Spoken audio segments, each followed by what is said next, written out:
T'es prêt? Coucou les amis, j'espère que vous allez bien. On se retrouve du coup pour une toute nouvelle vidéo YouTube. 6 mois après, j'avoue ça fait très longtemps que j'ai pas repris les vlogs et tout, mais bon, l'objectif justement c'est de vous expliquer aussi ce qu'il en est. J'ai trop hâte de sortir cette vidéo de retour un petit peu, parce que j'ai plein de choses à vous raconter, plein de choses à vous dire. Évidemment du coup l'objectif aussi de cette vidéo c'est expliquer un petit peu ce qu'il en est pour la suite par rapport aux compétitions, etc.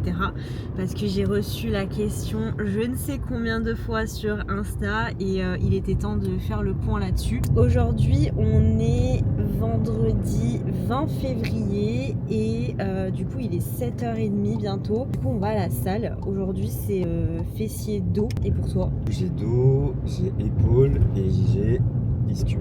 Dos, épaule, ischio. Ok.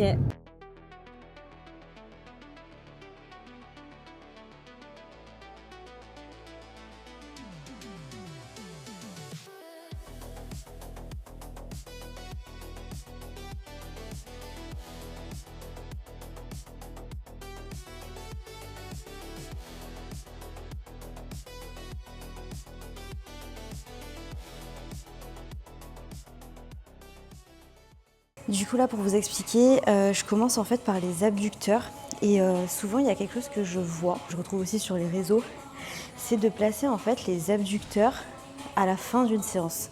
En fait, l'ordre des exercices ça va dépendre de ce que vous souhaitez développer. Déjà il faut savoir que les abducteurs ça travaille principalement le moyen fessier. Je ne sais pas pourquoi on place cet exercice en fait à la fin d'une séance. Mais si votre objectif c'est de développer votre moyen fessier, de développer vos fessiers de manière générale, alors pourquoi pas le placer en début de séance tout simplement, parce que c'est là où vous allez avoir le plus d'énergie, c'est là où vous allez être la plus fraîche entre guillemets, pour tout simplement pouvoir performer correctement sur ce muscle et sur cet exercice. Parce que je vois beaucoup de personnes en ce moment, beaucoup de filles qui veulent développer un petit peu le galbe de leur fessier, la partie haute de leur fessier. Et en fait cet exercice c'est vraiment un très bon exercice pour travailler justement cette partie. Donc moi je fais toujours sur ma séance du vendredi, du coup j'ai les fessiers 2 fois dans la semaine. Et sur ma séance du vendredi, du coup, je commence toujours par les abducteurs. Et sur ma séance du mardi, je commence par le kickback. Parce qu'en fait, tout simplement, ça reste un muscle qu'on veut hypertrophier, qu'on veut développer. Donc en fait, à partir de ce moment-là, c'est très simple. En fait, vous allez choisir l'ordre de l'exercice. Et si votre exercice, il arrive en dernier, potentiellement, c'est peut-être, encore une fois, ça dépend de votre programmation, c'est peut-être un muscle ou un exercice que vous voulez travailler en dernier parce que vous n'avez pas forcément pour objectif de le développer en priorité.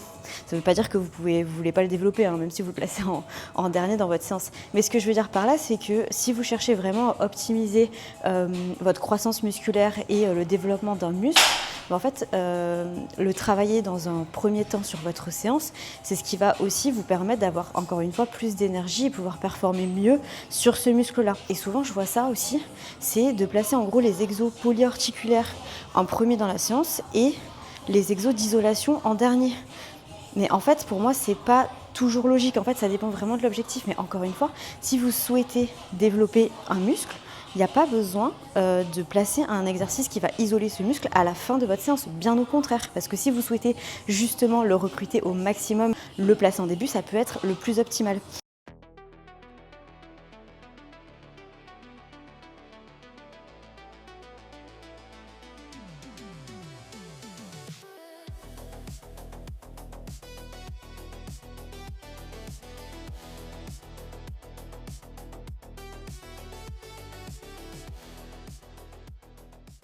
Du coup, si je peux vous donner aussi un conseil sur cet exercice, pour recruter le grand fessier, vous devez faire une extension, une flexion et une extension de la hanche. C'est très simple.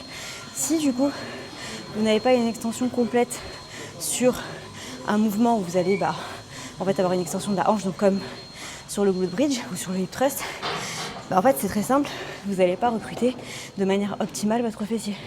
C'est pour ça que y a des personnes, en fait, elles vont faire ce mouvement-là, elles vont charger lourd, elles vont quand même avoir une flexion et une extension de la hanche, donc elles vont avoir forcément des résultats.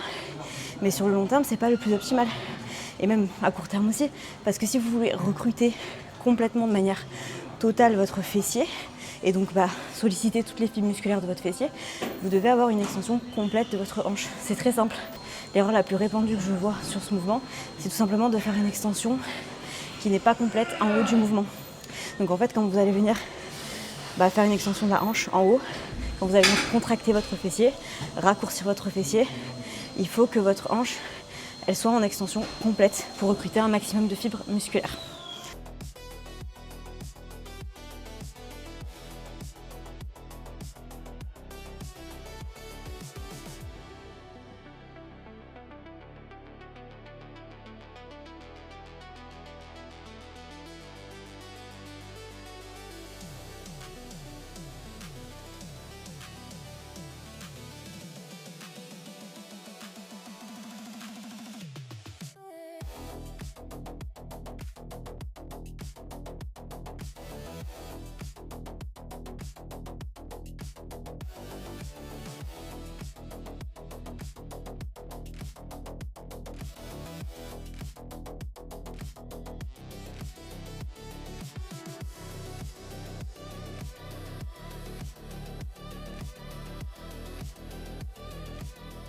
On se retrouve, on est samedi 21 février, il est bientôt 8h30 et du coup je vais enfin prendre le temps de vous expliquer un petit peu ce qu'il en est par rapport aux compétitions. Comme je vous disais hier, j'ai reçu énormément la question sur Insta et c'est totalement compréhensible parce que je me suis pas du tout exprimée à ce sujet-là. Et c'était voulu de ma part tout simplement parce que j'avais besoin de réfléchir sur beaucoup de points par rapport à la suite pour moi dans les compétitions. Je sais pas du coup si vous avez vu ma dernière vidéo YouTube où justement j'explique un petit peu 3 semaines post-compète ce qu'il en est par rapport à mes ressentis, comment j'ai vécu la chose et également pourquoi j'ai fait une compétition parce que je trouve que c'est hyper important à comprendre de base mais du coup j'aimerais bien le rappeler parce que en vrai c'est quand même je trouve important à expliquer. De base en fait moi j'ai fait une compétition parce que j'avais vraiment ce besoin-là et j'avais cette envie-là, cette volonté en fait de vraiment me dépasser. Coucou Soso. J'avais vraiment envie de me dépasser, de vraiment voir jusqu'où je pouvais aller en fait en termes de progression physique. Du coup, j'explique dans cette dernière vidéo que l'objectif de cette compétition, c'était vraiment de voir jusqu'où je pouvais me pousser, jusqu'où je pouvais aller mentalement, physiquement, et j'avais vraiment besoin de ce challenge, si je peux dire ça comme ça, à ce moment-là de ma vie et voir ce que c'était en fait tout simplement une prépa quoi, voir en fait ce que ça pouvait m'apprendre personnellement. Et comme je l'explique aussi dans ma dernière vidéo, c'est que quand j'ai décidé de faire justement cette compétition-là, j'avais pas du tout en fait pour objectif on va dire faire carrière, si je peux dire ça comme ça, dans le body. Vraiment, j'étais dans une optique juste de faire une compétition et puis même en fait, j'étais pas du tout genre obsédée par le résultat que j'allais avoir. J'étais vraiment très à fond sur le processus. Et après, le jour J, ça a été vraiment juste une journée incroyable. Juste ce qu'il faut comprendre par rapport à ça, c'est que de base, en fait, quand j'ai pris la décision de faire une compétition, c'était pas dans un objectif premier de continuer dans le body, de faire des compétitions tout le temps, etc. Et vraiment, en fait, à ce moment-là de ma vie, j'avais besoin, en fait, de ce challenge, de cet objectif que je me fixais personnellement pour pouvoir évoluer, que ce soit dans ma pratique de la musculation, du body, et dans ma vie personnelle, en fait, tout simplement. On va passer par 4 chemins. Concrètement, je ne vais pas remonter sur scène en 2026 en tout cas et très certainement par la suite, je ne ferai pas d'autres compétitions, mais ça je peux pas vraiment en fait décider à 100%, je suis pas encore certaine que je ne remonterai plus du tout sur scène. Pour moi 2026 c'est pas l'année où je me sens en fait tout simplement prête à remonter sur scène et du coup il y a vraiment 3 raisons principales par rapport au fait que je ne remonterai pas sur scène et pourquoi tout simplement j'ai pris cette décision là. La première raison c'est tout simplement la santé et pour moi c'est vraiment la raison la plus importante. J'ai adoré ce processus, j'ai vraiment kiffé, j'ai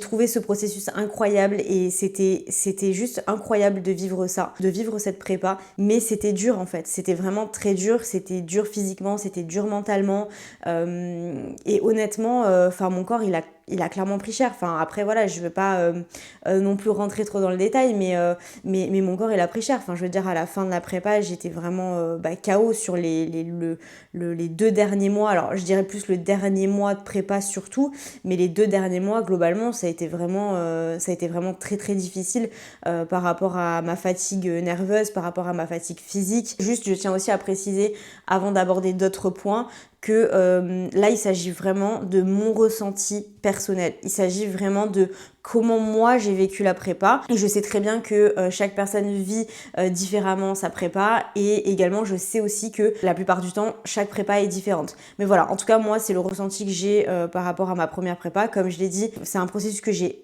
adoré, vraiment, je vous jure, c'était vraiment incroyable, ça m'a appris tellement de choses et ça j'y reviens du coup dans la dernière vidéo YouTube que j'ai faite. La santé pour moi c'est tellement important et justement en fait pendant la prépa j'ai justement pris conscience aussi de ça, le fait d'être en bonne santé, le fait de pouvoir bouger normalement, le fait de pouvoir s'entraîner correctement, de pouvoir performer à la salle, de pouvoir passer du temps avec ses proches sans être constamment fatigué. On n'a plus l'énergie pour faire certaines choses et c'est à l'heure actuelle, pas la vision que j'ai en fait de tout simplement de ma vie par rapport à ma santé, par rapport à ce que j'ai envie de faire par la suite. Ça c'est vraiment sur l'aspect santé. Après j'en avais parlé aussi, mais j'ai perdu mon cycle pendant ma prépa. Après voilà, je suis hyper contente parce que je l'ai retrouvé très tôt, mais ça n'empêche que je l'ai quand même perdu, ce qui est normal entre guillemets au vu du contexte, au vu de la situation, le déficit dans lequel j'étais, taux de masse grasse qui était extrêmement faible, donc c'est normal que j'ai perdu mes règles. J'ai pas envie que ça devienne quelque chose de récurrent en fait chaque année de perdre mes règles, de perdre mon cycle, ça a un impact énorme sur la santé et j'ai pas envie que ça se répercute en fait plus tard tout simplement. Il y a plein de choses qui découlent aussi de cette raison là, après ça j'y reviendrai un petit peu plus tard, mais le fait qu'on perd beaucoup d'énergie, qu'on n'a plus l'énergie pour faire certaines choses, moi en fait ça m'empêche aussi de développer des projets, d'avoir l'énergie pour développer des projets, pour en fait tout simplement bosser correctement, améliorer mon coaching, améliorer plein de choses dans ma vie professionnelle. Donc voilà, ça c'est vraiment la raison principale, c'est la santé. J'ai une vision à moyen long terme où j'ai envie d'être en bonne santé, où j'ai envie de pouvoir avoir un corps fonctionnel. En fait, le fait de faire une prépa constamment en fait sur le moyen long terme, en fait forcément à force ça impacte énormément le corps, la santé et même psychologiquement, je vais pas parler de cet aspect là, mais psychologiquement c'est très dur aussi. Donc voilà, en fait ça c'est vraiment la raison numéro 1 pourquoi du coup je veux pas forcément remonter sur scène. La deuxième raison c'est tout simplement l'aspect financier. Je pense qu'on s'en rend pas bien compte en vrai avant de se lancer dans une compétition, mais une compétition ça coûte extrêmement cher, surtout quand on veut faire les choses vraiment bien. Et j'ai voulu vraiment m'engager à 200% dans le truc et je voulais vraiment faire les choses genre ultra bien parce que justement je savais pas si ça aurait été la première et dernière compétition et justement il y a beaucoup de personnes d'ailleurs qui se disent vu que c'est juste ta première compétition, tu t'en fous un petit peu, tu vas pas payer un bikini ultra cher, tu vas pas mettre autant d'argent par exemple dans les bijoux ou des trucs comme ça. Et en fait moi j'étais pas du tout de cet avis justement, en faisant cette compétition j'étais engagée à 200% que ce soit dans le processus et que ce soit en fait dans la préparation générale de cette compétition-là, donc par rapport au bikini, par rapport aux bijoux, par rapport à plein de choses en fait qui concernent la compétition. Et du coup, moi j'ai investi énormément d'argent dans cette compétition-là. Honnêtement, j'ai pas fait le budget, je pense que j'aurais dû le faire. J'avais fait, je crois, une petite fiche de base, mais je l'avais pas complétée. Mais je pense honnêtement que je suis bien autour des 4000 voire même 5000 euros du coup dépensés dans la compétition en comprenant tout le coaching que j'ai payé avec ma coach pour justement l'accompagnement par rapport à cette compétition là depuis 1 an, par rapport au bikini qui m'a coûté plus de 1000 euros, par rapport aux bijoux, par rapport aux déplacements, Airbnb, etc. Les inscriptions aussi. En fait tout cumulé, c'est extrêmement cher en fait. Donc après voilà, je pense que chaque personne aussi fait ses propres choix par rapport notamment notamment au bikini, par rapport aux bijoux, parce que voilà, pour moi je pense que le bikini c'est une des dépenses les plus grosses que j'ai eues pour la compétition, mais je regrette absolument pas parce que j'ai trouvé mon bikini extrêmement beau et je me suis sentie tellement bien dedans, et je savais que je voulais vraiment un bikini qui allait m'aller pour la scène. J'ai hésité beaucoup entre différentes marques, des marques qui, je dirais, sont un peu moins qualitatives, et pour les personnes qui ne savent pas, du coup moi j'ai pris mon bikini chez SV Bikini, qui est quand même une marque qui est assez et qui est connue du coup pour justement la qualité, le service, etc. Et ça s'est très bien passé d'ailleurs. Donc voilà, j'ai absolument aucun regret, mais c'est juste pour dire qu'une compétition ça coûte extrêmement cher. Aujourd'hui, sur ma vision, encore une fois moyen long terme, l'objectif c'est pas de dépenser autant d'argent dans les compétitions, mais au contraire j'ai d'autres projets, tout simplement par rapport à des formations, par rapport au coaching. J'ai des projets professionnels et j'ai aussi des projets personnels, et en fait le fait d'investir dans des compétitions, ça va tout simplement pas répondre à mes projets pro et mes projets perso à côté. Au contraire, ça va, on va dire, ralentir ces projets-là, alors que c'est des projets qui me tiennent autant à cœur. Et franchement, ça a été ultra dur de penser comme ça a été ultra dur de l'assumer, de l'accepter, mais en fait aujourd'hui mes projets professionnels et mes projets personnels ils passent avant les compétitions, et ça a été dur de l'accepter parce qu'en fait j'ai tellement adoré, j'ai tellement kiffé, j'ai tellement encore une fois aimé vraiment le processus, le jour J, la compétition, que en fait honnêtement c'est une décision qui m'a fait beaucoup de mal, qui me fend un petit peu le cœur, et j'y pense vraiment tous les jours parce que ça va beaucoup me manquer, mais honnêtement les compétitions pour moi ça passe pas en priorité aujourd'hui dans ma vie. Ça a été dur de l'accepter parce qu'en fait je me suis dit mais est-ce que du coup ça fait quelqu'un de moi en fait qui pas vraiment passionné par ce sport, qui veut pas en fait progresser dans ce sport? En fait pas du tout, et j'ai eu du mal encore une fois à l'accepter, l'assumer en fait tout simplement, et d'ailleurs c'est pour ça aussi que j'en ai pas forcément parlé sur les réseaux, parce que je suis 100% honnête, j'avais un peu peur des réactions et de ce qu'on pouvait penser de moi, dans le sens où j'ai fait une compétition et au final je continue pas. Qu'est-ce que ça veut dire? Ça veut dire que du coup elle est pas du tout passionnée? Pas du tout.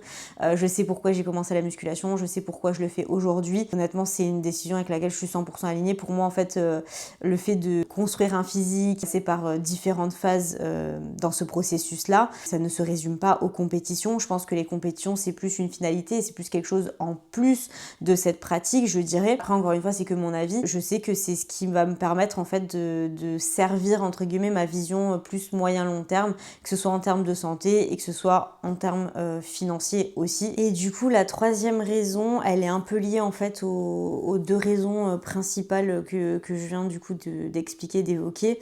En fait c'est tout simplement que mes projets ils évoluent, mes projets pro, mes projets perso ils évoluent, et aujourd'hui je pense que en fait j'arriverai pas à totalement m'engager dans mes projets pro et dans mes projets perso si à côté je dois m'engager à 200% dans une prépa. Aussi ce à quoi j'ai beaucoup réfléchi, moi personnellement, et je pense que les gens qui me connaissent, les gens de mon entourage savent que du coup quand je fais quelque chose je m'engage vraiment à 100%, 200% dans ce que je fais. Je sais ce que ça demande une prépa, ça demande un engagement à 200%. Si en tout cas on veut avoir un physique abouti, si on veut aller loin, si on veut réussir et se donner à 100%, l'engagement que je veux avoir dans mes projets perso et dans mes projets pro, ils sont prioritaires par rapport à l'engagement que je veux avoir dans une prépa, tout simplement. J'ai l'impression limite que ce serait un manque de respect envers cette discipline de m'engager du coup dans un processus en n'étant pas à 100%. Je sais que encore une fois, à un moment donné on est fatigué, à un moment donné on a moins d'énergie, et j'ai pas forcément envie que ça arrive pendant que je serai en train de développer des projets personnels, des projets professionnels.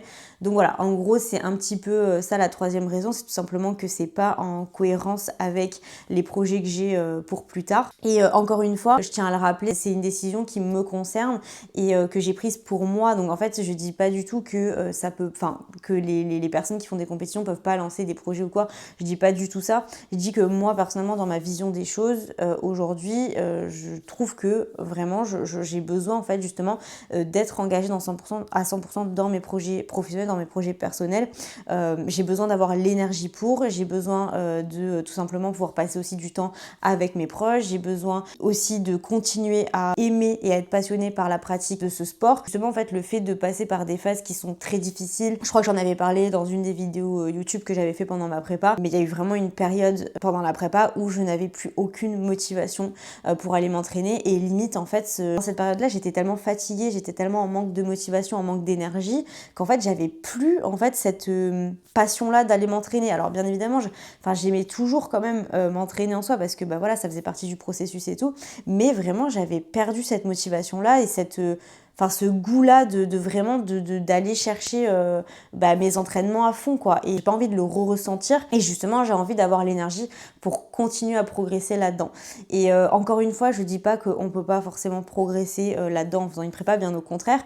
Mais du coup, c'est différent. Je dirais que c'est juste différent parce qu'on s'engage dans un processus où l'objectif à la fin, c'est de monter sur scène et d'avoir le physique le plus abouti et qui répond le plus aux critères de la catégorie du coup dans laquelle on concourt. Et moi aujourd'hui, mes objectifs, c'est plus de construire un physique du coup qui me plaît vraiment, de performer à l'entraînement, de continuer du coup de développer mes projets personnels et professionnels. Du coup, je pense que en fait, ça passe en priorité par rapport aux compétitions. Du coup, voilà, c'est une décision vraiment qui a pas été simple à prendre et c'est pour ça du coup que j'ai mis beaucoup de temps aussi à l'annoncer. C'est aussi une décision qui m'a fait réfléchir sur le fait. Aujourd'hui, on voit beaucoup de personnes qui se lancent du coup de plus en plus dans des compétitions et tout, et je trouve ça trop bien parce que vraiment c'est un processus qui est incroyable. Mais en fait, le truc c'est que je me suis aussi dit, mais est-ce que du coup tu fais des compétitions, est-ce que tu vas faire des compétitions pour les gens ou est-ce que tu vas le faire pour toi? Ça m'a vraiment rappelé encore une fois la raison pour laquelle du coup je me suis lancée dans cette compétition là en 2025, c'est tout simplement parce que j'avais envie de me challenger, je le faisais vraiment pour moi, pour des raisons personnelles, et j'avais pas encore une fois de chemin tracé par rapport à ça, mais je savais pourquoi je le faisais. Et en fait aujourd'hui, je me suis aussi posé la question, je me suis dit, mais en fait si tu remontes sur scène, est-ce que c'est parce que t'as pas envie de décevoir et parce que du coup, faut le dire, j'ai remporté du coup cette compétition. J'ai eu des retours qui sont extrêmement positifs. À part des juges, honnêtement, franchement, je m'attendais pas du tout à ça. Même de certaines personnes aussi qui sont, on va dire, avancées dans ce domaine-là, qui m'ont dit que clairement, j'avais toutes les capacités pour passer pro très rapidement, que vraiment je pouvais aller loin, que j'avais un super potentiel et tout. Mais en fait, moi, ça m'a extrêmement touchée. C'est pour ça aussi que je me suis remise en question. Je me suis dit, mais est-ce que vraiment, faut pas que je continue, etc. Et c'est là que je me suis dit, mais en fait, tu fais pas ça pour les autres, tu fais pas ça parce que les gens ils pensent que du coup t'as du potentiel, que tu vas le faire, tu le fais pour toi parce que tu kiffes, parce que ça t'apporte quelque chose personnellement. Et je dis pas que du coup, encore une fois, ça ne pourrait plus m'apporter quelque chose, bien au contraire. Mais c'est juste que aujourd'hui, encore une fois, mes objectifs personnels et professionnels avec lesquels je me sens alignée passent en priorité par rapport justement aux compétitions. Et si je fais aujourd'hui une compétition, c'est encore une fois pour moi. Je vais pas le faire parce que j'ai peur de décevoir les autres, etc. C'est un peu c'est un peu bizarre à dire, je sais pas, mais en tout cas c'est ce que je ressens. Encore une fois, c'est une décision qui a pas été simple du tout. Je me suis beaucoup remise en question. Aujourd'hui, je l'accepte pleinement parce que je sais pourquoi en fait je prends cette décision, tout simplement. Vous avez un petit peu la réponse à vos questions. En tout cas, je le vois pas comme quelque chose d'inachevé parce que pour moi, franchement, c'est un accomplissement énorme que j'ai fait, que j'ai eu en 2025 avec cette compétition. J'aurais tellement pas pu espérer mieux. Donc pour moi, il n'y a pas du tout ce sentiment-là d'inachevé. C'est comme si en fait juste je ferme en fait tout simplement un chapitre, je mets fin à un chapitre et j'en ouvre un autre, tout simplement, je le vois comme ça. Comme j'ai dit tout à l'heure, je sais pas si je remonterai plus du tout sur scène ou en 2027, en 2028, j'en sais rien. Peut-être que je remonterai sur scène et encore une fois, ça sera tout simplement pour kiffer. C'est une avancée dans ma vie perso, dans ma vie pro, et je suis sûre qu'il y a encore de belles choses qui arrivent par la suite par rapport à ma pratique. Ça m'intéresserait aussi de savoir si vous, des fois des décisions que vous prenez, vous êtes pas forcément déçu de cette décision-là, mais en fait, vous savez que c'est une décision qui vous fait avancer vers quelque chose de mieux. En vrai, ça m'intéresserait de savoir si vous avez déjà été dans ce genre de situation aussi. Voilà les amis, en tout cas, j'espère que vous serez pas trop déçus, que je ne remonterai pas sur scène. En tout cas, j'ai encore plein de choses à partager ici, ça j'ai aucun doute là-dessus. J'ai trop hâte de vous amener avec moi sur la suite, parce qu'encore une fois, je suis sûre qu'il y a de belles choses. On est toujours samedi, il est 14h30 et là du coup je vais voir Sarah. On va faire notre petit cosy colo du samedi. Alors je sais pas si vous voyez ce que c'est. petit cosy colo, donc on va faire un petit coloriage. Et là franchement le temps il est incroyable à Bordeaux, alors que il faisait que pleuvoir. Après c'est un petit peu dans toute la France en ce moment, mais là du coup il fait plutôt très très beau, très bon. Donc on va pouvoir aller faire nos pas juste après, donc trop bien. Vous allez me prendre pour une folle, mais en fait je suis tout le temps en jogging sweat, mais je sais pas, je suis trop bien en fait, je suis trop bien en jogging sweat, et pourtant j'ai plein d'habits et tout, mais j'ai des habits qui sont super beaux, mais je sais pas, je suis tout le temps dans ce genre de tenue et je sais pas, je suis trop bien. Est-ce que vous faites pareil ou pas? Tu nous montres ton cosy colo? Il est pas beau. Voyons.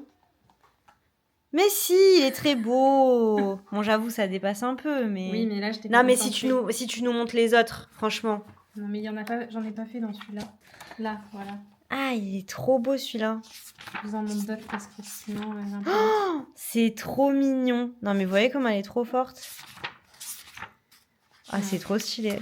Là, on est quand même mieux, là.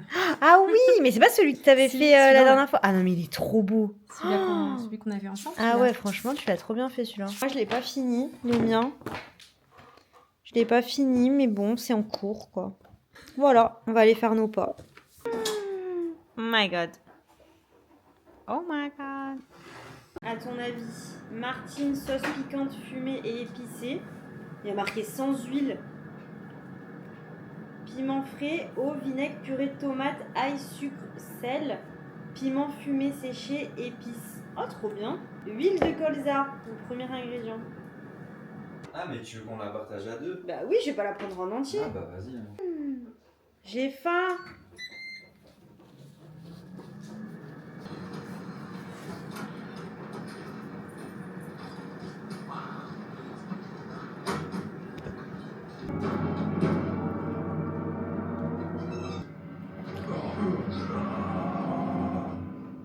Elle est horrible cette sauce. Tu sens pas? Ah, c'est ultra piquante. Hey, Roman numeral 7 days, drop it like it's hot. If this world was mine, I take your dreams and make them multiply. If this world was mine, I take your enemies in front of God. Introduce them to that light, hit them strictly with that fire.